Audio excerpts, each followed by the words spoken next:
We always tell them that, see, the best of the tools, of the arsenals of God, are the people that are not even anointed. In fact, the best, we have been watching David Abi. The best of God is not that they were anointed from their mother's womb. No. There was nothing special about them. It's because they choose to stay with God.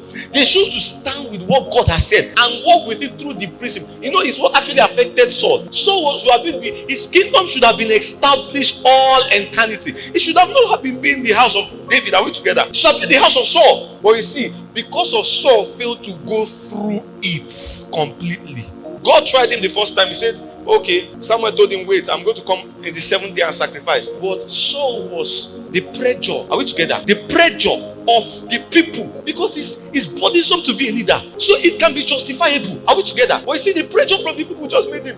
He now sabotaged and went outside his office and went and sacrificed. He said, when he scarcely sacrificed, immediately what happened? Samuel came in. He said, what have you done? You have done foolishly. For today, God would have established your kingdom. We thought that's the end. You still see Saul. So they told him that if you kill the Abala, completely, utterly destroyed. So when he now did his own thing again, then he now became a stamp. Because what God does, God gives opportunities for people. Are we together? So the first time they told him your kingdom will, but the next time he still disobeyed. So it means, and Saul had stature. We have been watching Saul. I taught you something about Saul. Saul is not bad. Saul is just concerned of what will people say. That's all his problem.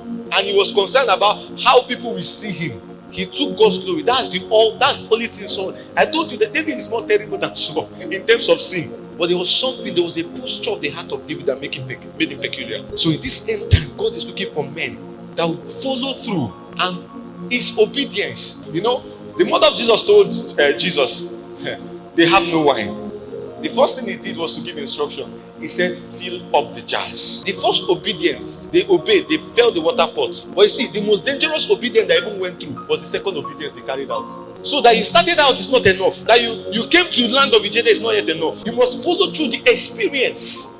Follow through the processes of the making. Is when you now obey the last command. That's when you see victory. When you obey the last command, you will see victory. So what has God said to you the last time that you have not obeyed? That is where that change is. That is where that water is going to be converted.